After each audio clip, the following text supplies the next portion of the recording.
생생하게 상생하며 YTN 라디오 생생경제. 안녕하세요. YTN 라디오 생생경제 김혜민입니다. 입시 유튜브 방송으로 유명한 한 강사가 수능 7등급이 나온 건 공부를 안 한 거고 그럴 거면 용접을 배워 호주에 가라라는 발언을 해서 비난을 사고 있죠. 주혜지 씨는 앞으로 신중을 기하고 책임질 수 있는 강사가 되겠다고 사과를 했지만 논란이 가라앉지 않고 있습니다. 주 씨의 발언 분명히 잘못됐습니다. 비난받아 마땅합니다. 하지만 너 공부 안 하면 공장 간다. 그럴 거면 때려치고 용접이나 배워. 이런 말을 정말 아무렇지도 않게 하는 어른들이 우리 주변에 많이 있잖아요. 그래서 저는 이번 일이 특정 직업에 대한 비난이 아니라 직업으로 귀천을 정하고 정직하게 땀 흘리는 직업은 실패의 결과로 생각하는 우리 사회의 천박한 인식이 고스란히 드러난 일이라고 생각합니다. 2020년 1월 15일 YTN 라디오 생생경제 지금 시작합니다.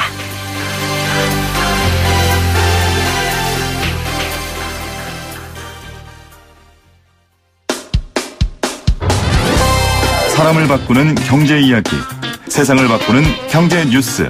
YTN 라디오 생생경제. 오늘 가장 뜨거운 경제 뉴스를 제일 생생하게 전해드리는 시간입니다. 오늘부터 연말정산 간소화 서비스가 시작됩니다. 해마다 하는 건데 왜 저는 해마다 기억이 안 날까요? 그리고 왜 저는 늘 닥쳐서 막 급하게 할까요? 저만 그런 거 아니죠? 그런 우리를 위해 준비했습니다. 조중식 가연텍스 대표 세무사 나오셨어요. 안녕하세요, 세무사님. 네, 안녕하세요. 저만 그런 거 아니죠? 네, 저도 그렇습니다. 사실. 연말정산이 뭐 계속 물론 뭐 네. 전문가라고는 하지만 네. 저희도 연말정산 업무를 매년 하는 게 아니다 보니까 네. 항상 이때 되면 뭐 질문도 많이 들어오고 업무도 해야 되고 그쵸. 하거든요. 예, 그러면 이제 저희도 거의 1년 동안 잘 안 건드리고 있다가 네. 지금 물론 이제 일반인들보다야 조금 더 알겠지만 조금 이렇게 디테일하게 들어간다거나 하면 저희도 막 찾아보고 굉장히 그랬었나 이랬었나 예. 굉장히 그런 경우가 위로가 많습니다. 됩니다. 네, 네. 네, 세무사님도 연말정산 하실 때마다 헷갈리신다고 합니다. 자, 오늘은 그러면 세무사님이 헷갈려 하시면 안 되고 네, 우리 네. 청취자분들과 저에게 설명을 좀 해주세요. 네. 연말정산 간소화 서비스예요. 네. 연말정산 간소화 서비스가 어떤 건지 설명을 좀 해주시죠. 간단하게 말씀을 드리면 연말정산을 할 때 뭐 다 대부분 많이 겪어보셨겠지만 이제 본인 부양가족이라든지 또 여러 가지 지출 혜택을 받을 수 있는 지출에 대한 자료들을 회사에 제출을 해서 그걸 가지고 이제 정산을 하잖아요. 근데 과거에는 뭐 다 뭐 이제 출력물로 회사에 제출한다든지 이런 식으로 했었는데 이제 홈택스를 통해서 다 일괄적으로 조회를 할 수가 있는 거죠. 그러니까 간편하게 할 수 있다라고 하는 의미에서 이제 간소화 서비스라고 해서 이제 이게 뭐 오픈이 된 지는 꽤 오래됐습니다. 제가 회사 생활 시작한 지 한 15년 됐거든요. 그러니까 처음 시작했을 때에는 정말 서류 다 네. 떼서 그 회계팀에 갖다 줬어요. 근데 어느 순간부터 그냥 저의 모든 정보를 그렇죠. 제가 돈을 쓰고 다닌 모든 정보가 그냥 사이트 하나에 들어가 있더라고요. 그게 지금 홈택스라는 건가요? 네, 홈택스 안에 이제 그게 다 들어가 있죠. 홈택스 안에 또 간소화 서비스라는 페이지가 별도로 있어가지고요. 네. 거기에 들어가면 예, 그런 자료들을 다 조회를 할 수가 있습니다. 뭐뭐 들어가 있죠? 보험 낸 거. 네, 의료비, 교육비, 뭐 주택자금 무슨 대출이자라든지 이런 것들. 법정 가는 기부금도 들어가 예, 있죠. 기부금도 예, 들어가 있고요. 그리고 뭐 또 연금저축, 뭐 국민연금, 네. 예, 많은 자료들이 있습니다. 네. 자, 홈택스에 들어가시면 여러분이 그동안 썼던 돈들에 대한 정보가 들어가 있습니다. 그런데 요즘엔 또 홈택스 말고 손택스 하라라는 말이 있어요. 네. 이 손택스는 뭘까요? 이게 저도 사실은 얼마 전에 알았거든요. 이게 홈택스 이제 어플이 있잖아요. 요즘에 네. 모바일 뭐 워낙 많이 사용하시니까 홈택스 어플 저도 뭐 이제 그 스마트폰에 깔려 있는데 어느 날 들어가 봤더니 손택스로 이름이 바뀌어 있는 거예요. 홈택스가 손택스로 바뀐 거예요? 이제 홈택스인데 네. 국세청에서 그 손안의 홈택스, 아무래도 이제 핸드폰에 손에 쥐고 하는 네. 작업을 하다 보니까 손안의 홈택스를 줄여서 아예 어플 이름을 손택스로 바꿨더라고요.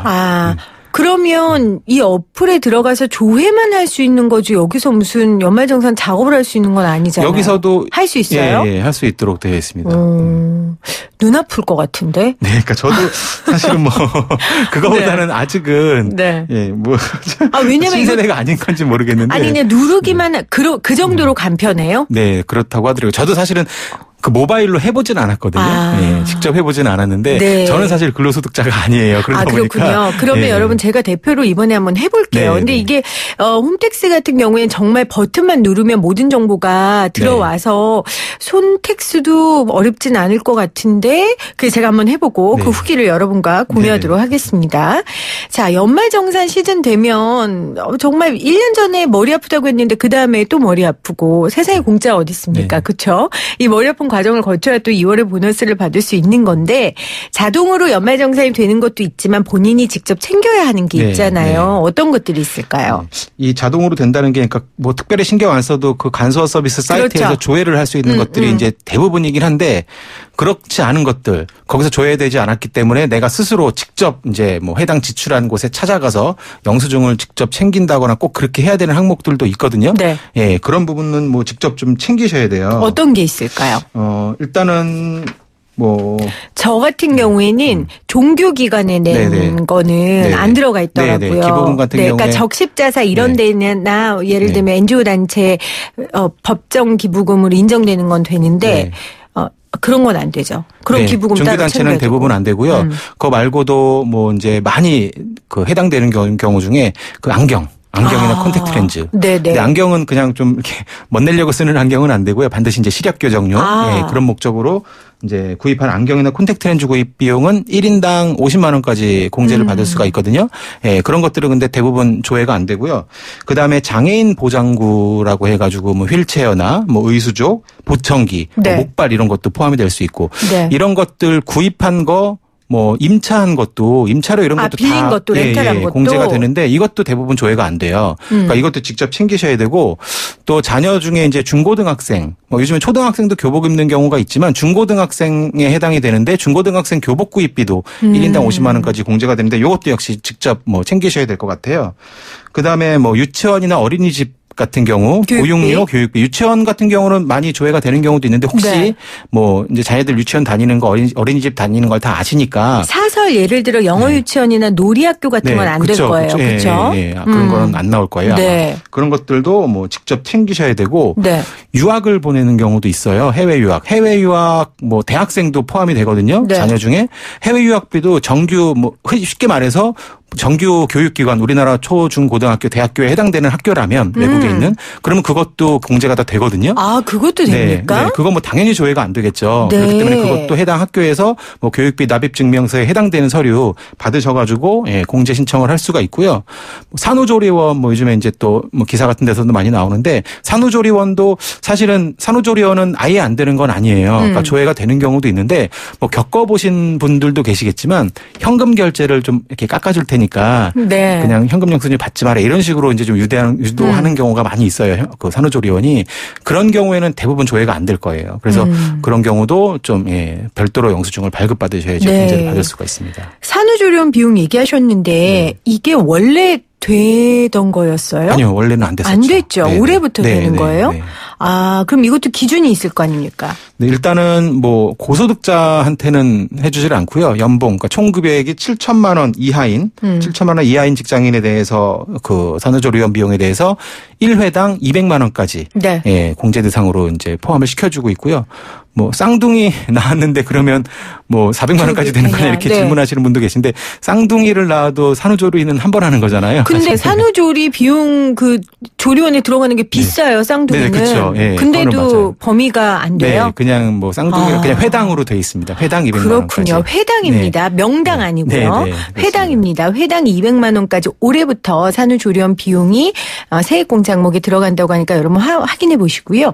지금 저희가 세무사님과 함께 조중식 세무사님과 함께 연말정산 이야기 여쭤보고 있어요. 제가 앞서 말씀드린 것처럼 저만 그런 거 아니잖아요. 여러분들도 매년 궁금한 거 있으시잖아요. 샵 0945 우물정 0945 그리고 유튜브 들어오셔서 YTN 라디오 치시면 보이는 라디오 창에 여러분들 궁금한 사항들 남겨주시면 제가 세무사님께 묻도록 하겠습니다. 7984님이 학습지 되냐고. 학습지는 안 되고요. 그러니까 일반 정규 교육과정, 정규 교육과정에 지출한 교육비만 되는데 예외적으로 학원비는 가능할 수가 있는데요. 학원비는 학교 들어가기 전 아이까지만 돼요. 그러니까 초등학교 입학을 하면 그냥 쉽게 말해서 초등학생부터는 학원비가 공제대상, 교육비 공제대상에서 제외되고요. 그러면 우리 아이들 태권도 학원 다니는데 그거 돼요? 그러니까 학원 들어가기 전이면 되죠. 저 그거 안 받았는데 한 번도. 그것도 제가 아까 영수증 챙기셔야 되는 거 그 말씀 빼먹은 것 같은데. 그거 왜 아무도 안 알려줬어요? 지금 알려주는 거예요. 저희 애 내년에 학교 올해 학교 가는데. 그러면은 그쵸. 그러면 이제 대신 이번에 마지막으로 받을 수 있는 거죠. 예. 그러니까 취약 전 아동들 학원은 영수증이 된다는 말씀이시죠? 학원에서 이것도 역시 뭐 조회는 안 될 거예요. 단수화 서비스에서. 그러니까 직접 영수증 챙기셔서 혜택 받으실 수 있습니다. 네. 관장님 제가 전화 드릴게요. 이따가. 자, 학원비까지 들어봤고 지금 저 학습지는 안 된답니다. 그리고 지금 0979님은 맞벌이 부부인데 소득이 높은 사람한테 몰아주는 게 좋다던데 맞나요? 아니면 항목별로 다르나요? 근데 일단은 소득이 높은 분한테 몰아주는 게 우선은 유리해요. 네. 유리한데 잘 알고 계셔야 되는 게 예를 들어서 그러니까 자녀가 그냥 한 명 있다고 치고 그 자녀를 이제 남편이랑 부인 중에 누가 소득이 높아서 그 자녀의 부양가족으로 넣었어요. 네. 이제 예를 들어 남편이라고 치면 남편 부양가족으로 넣었는데 그 자녀를 위해 지출한 뭐 보험료, 의료비, 교육비 또 뭐 여러 가지 항목들이 이제 지출들이 있잖아요. 네. 그거는 남편만 공제를 받을 수가 있어요. 부양가족으로 넣은, 그러니까 예를 들면 저희 아이가 제 부양가족으로 돼 있으면 제가 셋째 혜택을 받는 거고, 그럼 항목별로 이건 할 수가 없는 거네요. 물론 이제 경우에 따라 특히 의료비 같은 경우에는 오히려 소득이 작은 사람이 지출하는 게 유리할 수도 있거든요. 의료비는 기본적인 문턱이 있어요. 근데 아이의 의료비는 아이가 아빠의 부양가족으로 돼 있으면 저는 안 되는 거네요. 그러니까 엄마가 아무리 지출을 해도 엄마는 공제를 받을 수가 없어요. 그러면 부모님 같은 경우에 소득이 없는 경우에 부양가족으로 넣잖아요. 그럼 장인 장모 같은 경우에도 남편의 소득이 많으면 일단 남편으로 근데 의료비를 어르신들이 지출할 가능성이 크니까 그런 경우에 소득이 적은 사람의 부양가족으로 넣는 게 낫네요. 근데 이제 의료비만 갖고 보면 그런데 전체적으로는 뭐 소득이 많은 사람한테 넣는 게 나아요. 의료비는 혜택을 받지만 다른 부분에서는 어쨌든 간에 소득이 많은 사람 밑으로 들어가는 게 더 유리하기 때문에 그러니까 선택을 할 수 있다면 각각 항목별로 그렇게 항목별로 따져볼 수 있겠지만 그러니까 의료비는 제가 그런 식으로 뭐 권유해 드릴 수도 있겠지만 그게 불가능하기 때문에 일단은 소득이 좀 많은 분이 공제 대상자로 이렇게 신청을 하는 게 유리하다라고 보시는 게 맞을 것 같습니다. 2783님이 새싹이신데 요양원 치매 때문에 요양원에 계시는 부모님 연말정산 되나요? 네, 되죠. 그러니까 일단은 부양가족으로 넣을 수 있는 요건은 연령, 부모님 같은 경우는 만 60세 넘으시면 되고요. 그다음에 소득이 뭐 연간 소득 금액 100만 원이라는 기준이 있는데요. 그거를 이제 직접 따지시기는 좀 어려울 거예요. 그래서 보통 소득이 없고 만 60세가 넘으셨으면 사실 뭐 따로 살거나 그래도 다 부모님들 공제 대상자 부양가족으로 넣을 수가 있습니다. 이게 기준이 있고 다 원칙이 있는데요. 그렇게 하면 잘 안 들려요. 제가 이 경우인데 되나요? 라고 물어봤을 때 답변을 얻는 게 가장 기억하기 쉬워서요. 여러분들 지금 문자로 남겨주시면 제가 대신 물어봐 드릴게요. 지금 5071님은 해외 유학생인 경우 석사 과정은 해당이 안 되나요? 네, 대학원은 본인만 가능하도록 되어 있고요. 자녀는 대학까지만, 학부 과정이죠. 흔히 말하는 대학생까지만 가능합니다. 근데 본인의 경우 된다 해도 이 석사 과정이 아까 말씀하신 정규, 그러니까 뭐 교육부에 해당돼 있는 석사 과정은 다 그런 데서만 주니까 그럴까요? 그러니까 뭐 예를 들면 우리 뭐 최고 경영자 과정 이런 건 안 되는 거잖아요. 근데 해외에서 석사 과정을 한다고 하면 우리나라 국내 지금 연말정산이라는 게 우리나라 회사에서 지금 급여를 받으면서 그거에 대한 이제 소득세 세금을 정산하는 과정이잖아요. 우리나라 회사에 근무하면서 해외 석사 과정을 하는 게 뭐 물론 가능한 경우도 있겠지만 우리나라에 뭐 들어와 있는 학교도 있으니까 어쨌든 본인이 다니고 있는 대학원이 있다면 가능은 합니다. 이것도 근데 개별적으로 일단 살펴보셔야 될 것 같아요. 7900님이 어머니께서 올해 정년퇴직을 하셨고요. 현재 실업급여 마지막 달이신데 부양가족으로 올릴 수 있나요? 올해 정년퇴직을 하셨으면 그러니까 이제 2019년 말씀하시는 거겠죠. 19년도 사실 뭐 예를 들어서 좀 극단적으로 1월에 퇴직을 하셨느냐 12월에 퇴직을 하셨느냐에 따라 달라질 수 있어요. 왜 그러냐면 소득 요건 제가 말씀드린 그 100만 원이라는 소득 요건이 있잖아요. 그 정년퇴직이라고 하시면 뭐 만약에 어머님께서 직장을 다니셨다라고 했을 때 그 1년 동안 받은 급여가 500만 원이 안 넘어가면 늘 수가, 그러니까 부양가족으로 늘 수가 있어요. 그런데 500만 원 넘어가면 들어갈 수가 없거든요. 네. 그러니까 만약에 1월에 퇴직을 하셨다면 뭐 가능할 수도 있겠죠. 네. 하지만 12월까지 근무하시다가 뭐 연말에 퇴사를 하셨다면 사실 거의 1년 다 이제 근무하시면서 500만 원 미만으로 받으셨을 가능성은 적으니까 어쨌든 2019년도 중에 그 연봉이 총 받으신 급여가 얼마냐 500만 원을 기준으로 판단하시면 됩니다. 500만 원을 기준으로 판단을 하시면 된다고 합니다. 자, 기준 얘기해 주셨으니까 기부금 세액 공제 기준도 되게 궁금한데 올해 변경됐다고 하더라고요. 네. 기부금이 사실 그 과거에 이런 항목들이 대부분 소득공제였다가 세액공제로 바뀐 해가 있었어요. 한 2014년 정도로 제가 기억을 하는데 네. 그러면서 사실 혜택이 좀 줄었거든요, 전체적으로. 다른 거는 모르겠는데 기부금에 대해서는 좀 말들이 많았어요. 이거는 사실 혜택을 좀 많이 줘야 되는 거 아니냐. 근데 이제 오히려 이렇게 세액공제로 바뀌면서 혜택이 좀 줄어서 그래서 실제로 기부가 많이 줄었다는 기사도 있었거든요. 네. 그러다 보니까 계속 기부금에 대한 얘기가 많아서 그 기부금 지출을 하면 기부한 금액의 15%를 내 세금에서 돌려받을 수가 있거든요. 그런데 이제 일정 금액을 기준을 두고 얼마가 넘어가면 이건 고액 기부다라고 해서 그거에 대해서는 30%를 돌려주겠다. 아, 고액 기부는? 예. 네네. 그렇게 이제 규정을 두고 있는데요. 고액 기부금 기준이 처음에는 3천만 원이었다가 2천만 원으로 줄었었는데 그게 올해부터는 1천만 원으로 또 줄었어요. 아, 네. 그러니까 많이 기부하라는 얘기죠? 네. 공제 많이 해줄 테니까. 그렇습니다. 네, 2천만 원 초과해서 지금 1천만 원 초과로 네. 변경됐다고 합니다. 여러분들 두려워하지 마시고 소득공제 많이 해주시니까요. 세액공제 네. 많이 해주니까요. 여러분들 기부 많이 하셨으면 좋겠고요. 많이 또 궁금해하시는 게 자녀 세액공제 적용 네. 대상인데 이것도 좀 바뀌었다고 해서요. 네. 자녀세액공제가 이제 자녀 한 명당 20살이 안 되는 자녀가 있으면 첫째하고 둘째까지는 각각 15만 원. 그러니까 둘째 있으면 30만 원, 첫째 한 명만 있으면 15만 원. 셋째부터는 이제 1인당 30만 원씩 그 세금을 돌려주거든요. 네. 이제 이런 혜택이 있었는데 그냥 전년 2018년까지는 그냥 이제 20살이 안 되기만 하면 됐었는데 이번부터는 20살이 안 되면서 7살 이상이어야 돼요. 근데 이게 7세 왜 이상. 그런 거예요? 이게 아동수당이 생겼잖아요. 아, 6세까지 네. 아동수당이 생기다 보니까 사실 한 명당 1년에 15만 원 정도 주는 혜택이 이제 세액공제 혜택이 없어지긴 했는데 아동수당은 한 달에 이제 10만 원씩 뭐 1년에 한 120만 원 받으니까 사실 혜택은 더 뭐 커졌다고 볼 수는 있어요. 어쨌든 간에 이게 중복 혜택이다. 그래서 요 아동수당 받는 자녀들에 대해서는 이 세액공제 대상에서는 이제 뺀 거죠. 네, 아동수당 때문에 이제부터는 7세 이상 20세 이하로 자녀 세액 공제 적용 대상이 바뀌었습니다. 학원비는 7세 이하 8세 학교 미취학만. 가기는, 네. 네. 지금 저는 그것 때문에 계속 방송을 제가 지금 어떻게 하고 있는지 모를 정도로 정신이 혼미해졌는데. 근데 네. 왠지 여쭤보실 것 같아서 제가 답변을 안 드리고 있었는데 네. 지금 놓치셨잖아요, 좀. 네. 얼마든지 가능해요. 5년 이내, 5년이 지나기 전 거는 이제 경정 청구라는 제도가 있어가지고요. 네.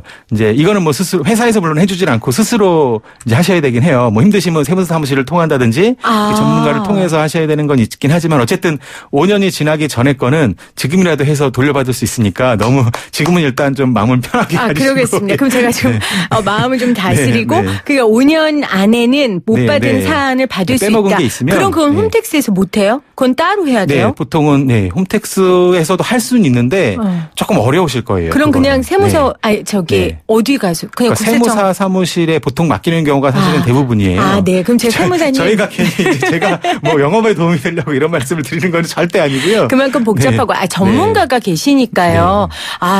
그럼 여러분 제가 요것도 후기를 곧 알려드리도록 네. 할게요. 제가 받지 못한 그 세금 어떻게 하면 지금 받을 수 있는지 우리 세무사님과 함께 해보도록 하고 후기를 꼭 말씀드리도록 하겠습니다.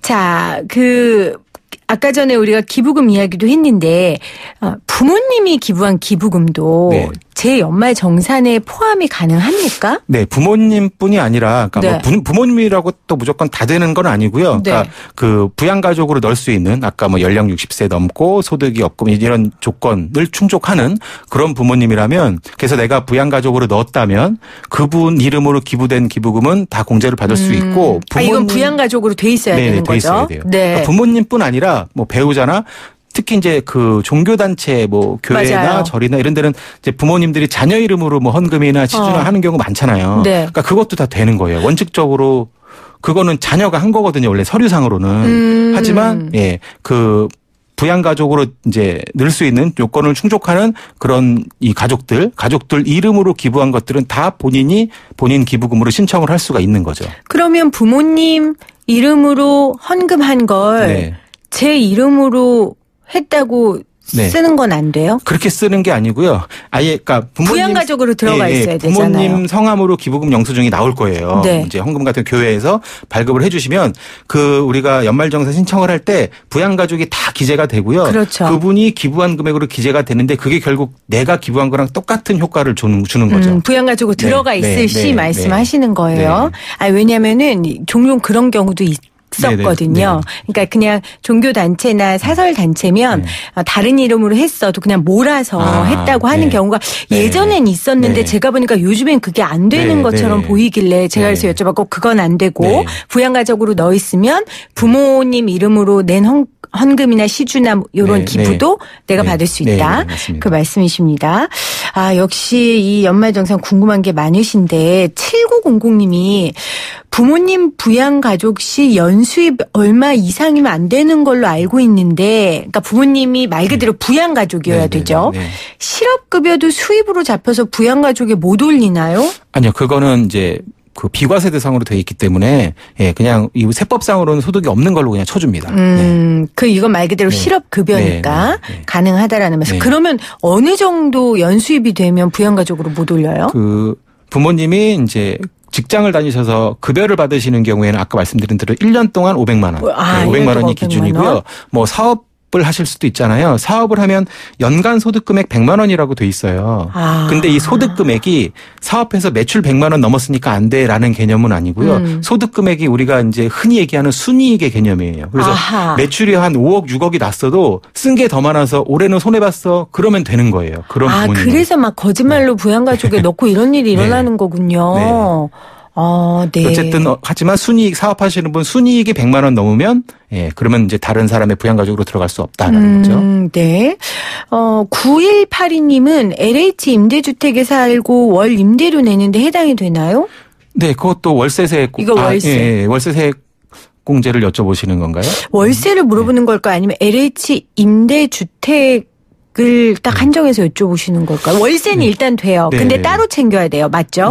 따로 챙겨야 되고 그건 국세청에 안 나오고 이제 이분은 임대주택 이제 나라에서 주는 임대주택이니까 개인에게 월세를 내는 게 아니잖아요. 그 얘기를 여쭤보시는 것 같아요. 그래도 뭐 월세 세액공제는 당연히 가능한 거고. 가능하다. 자세한 건 여러분들 가까운 우리 세무사 같은 분을 좀 찾아가시면 되겠습니다.